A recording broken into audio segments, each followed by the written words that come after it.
G'day guys, Chris Franklin here with another 5-minute podcast for Aussie Legends events where we show you the quality of speaker we can bring to your sporting club or fundraising event. I've got a very special guest for you today.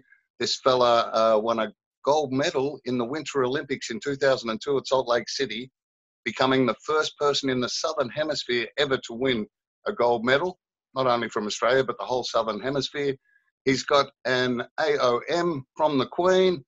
He's one of the best MCs we've ever used. You've probably known him just for 6 minutes of skating around a track, but he's got a lot more to him than that. Please welcome to the 5-minute podcast, Mr. Steven Bradbury. Yeah, g'day, Chris. Thanks for having me along, mate. Yeah, I'm not sure about the AOM. Let's go with the OAM. Oh, okay. I'm dyslexic.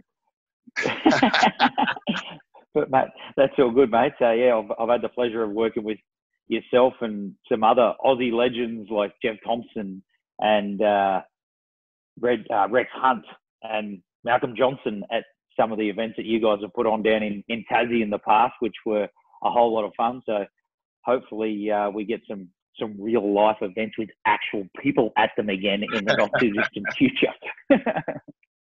Have you been doing these Zoom meetings and things? It really doesn't work as a stand-up comedian. How does it work for a speaker?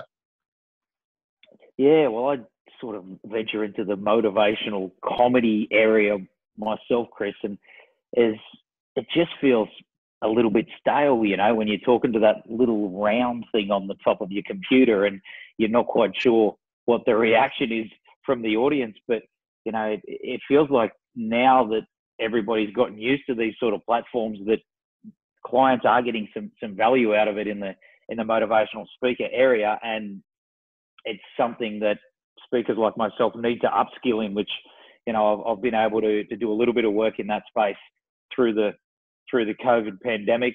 But yeah, mate, I can't wait until we get back to proper live gigs.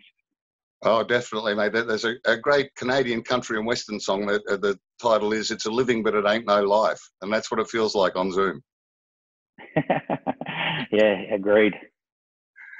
Mate, a lot of people will know you for those few laps you did in the 1,000-metre short track event where you won the gold. But there's a lot more to Steven Bradbury than just that one race. Through the 90s, before 2002, you actually won a world championship as a team member of the 5,000-metre relay event. Yeah, I did, mate. You know, I didn't rock up at the Olympics where I got the gold because I strapped on skates a couple of weeks beforehand. I was actually racing in my 4th Winter Olympics for Australia at that Games, and 8 years earlier in Lillehammer in Norway, I was actually the gold medal favourite and was knocked down in the first round of the competition in the 1,000-metre event, and was also fortunate enough to be in the relay team, which you mentioned there. We got a gold at the World Championships in the early 90s, and then we got a bronze at the Lillehammer Olympics as well, which was Australia's first Winter Olympic medal. And I also had gold, silver and bronze medals at World Championships, and I think 7 or 8 top 10 finishes at the Olympics in different events across the 4 games. So, you know, combining that with a lot of hard training in the backlocks of Brisbane, not exactly the speed skating capital of the world, Brisbane. You should have seen the sponsors lining up for a speed skater from Brisbane. The only sponsorship deal I had back in the day, mate, was with the local supermarket.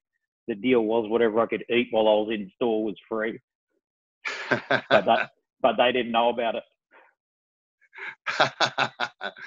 Now, mate, a lot of people will know you just from that one race and think, well, he was lucky to be there. You know, he was coming last for the whole race. He probably wasn't of the standard of the others. But as you said, 8 years earlier, you were the favourite. So you are a world-class skater.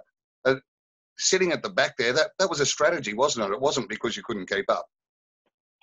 Well, there was a bit of both there, Chris. In speed skating at the Winter Olympics, you've got to skate the heats, the quarterfinals, the semi-final and the final, all within about an hour and a half. And me being at my 4th Olympics, I was the oldest skater, not just in the final. I was the oldest in the entire Olympic field. And I'd spent all my bickies in the earlier round. You know, I beat a bloke from Canada in the quarterfinals by the name of Mark Gagnon, and I hadn't beaten that prick for 8 years. So to put my best performances down at the Olympics was really the goal, because I hadn't done that in my first 3 Olympic campaigns. And, beating Mark in that quarterfinal for me was what I'd set out to achieve, to do my best in front of the whole world. And I skated pretty good in the semi-finals too. And by the time I got to the final, I was tired, and I knew it. I had some experience and judgment on board by that point too. And after talking with my coach, we decided that, well, there's a high chance that the other 4 skaters in the final were prepared to go through each other to win it, which meant also a high chance of a disqualification and a crash, which would most likely elevate me to a bronze medal. So that was the plan: stay out of the way and pick up a bronze. Worked out a bit better. You did that too better than that with the gold, mate. A similar thing happened in the semi-final, didn't it? There was a few skaters went down there as well. Yeah, there was. I still had some good legs under me in the semi-final, better than I'd thought. And it came down to the last lap in the semi, and I thought that the tactic of staying out of the way backfired. But as it turned out, they all got tangled up in the semi-final as well. And 3 of the 4 guys in front of me went down on the final bend, and I crossed the line second. The guy who won the semi, he got disqualified for causing the pile-up. So guess who won the semi?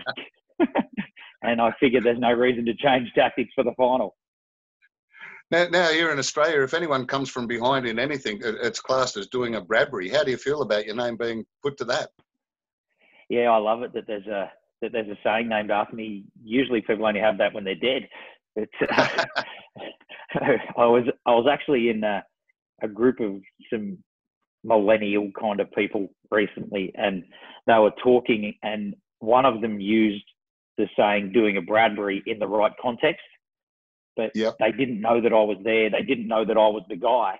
But I was standing there laughing on the inside because they got the context right, even though they didn't know where the expression had come from. So for me, that was like, this saying is actually cemented in the Australian vernacular now, and they probably will still be using it after I'm dead.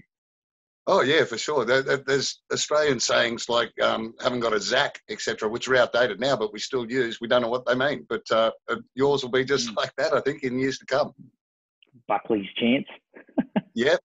It's only a few, I reckon, that know who Buckley was too. But, mate, I was fortunate enough when I worked with you to get this great book, Last Man Standing, written by yourself, obviously. It goes so much, all the stuff that happened in the years from when you started skating all the way through. It's an amazing book. I thoroughly recommend anyone gets it. It's pretty incredible that people just think that was it. You turned up at the Olympics and stumbled through to a gold with all the stuff that you had to do to get there.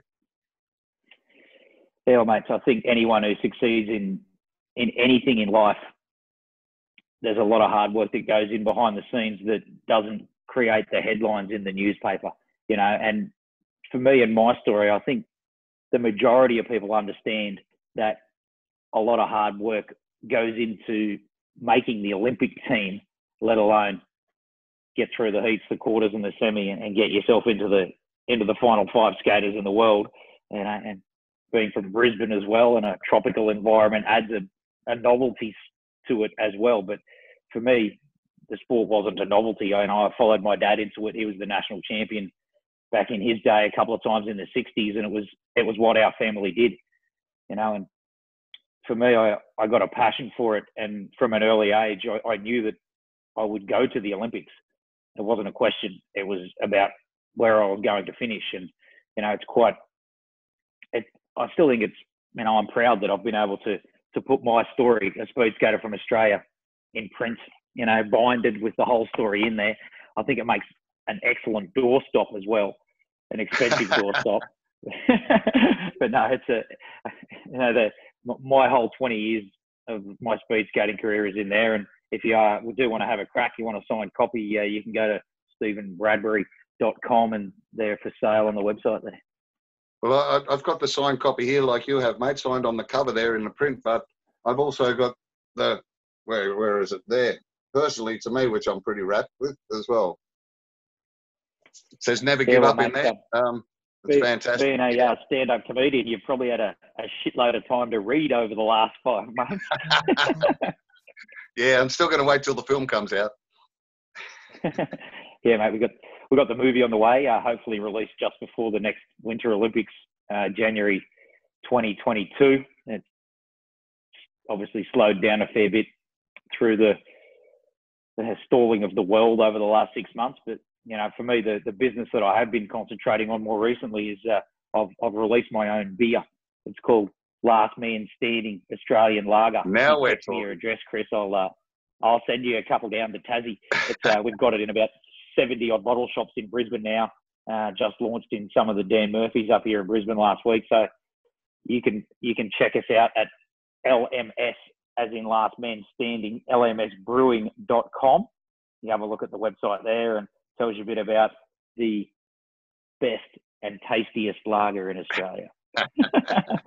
Mate, that's fantastic. It's a dangerous name for a beer, though. I mean, I know where the title comes from your skating, Last Man Standing, but in terms of drinking, Last Man Standing means a very different thing. Yeah, well, mate, you might notice on the logo there that we've got the hare and the tortoise, and it's all perfectly paced. So the idea is that you don't want to be the hare and go too hard too early. You've got to pace yourself perfectly and be the tortoise, be the last man standing. So in essence, it's actually encouraging responsible drinking, kind of. That's very clever. Very clever. Well done, mate. I look forward to sampling some.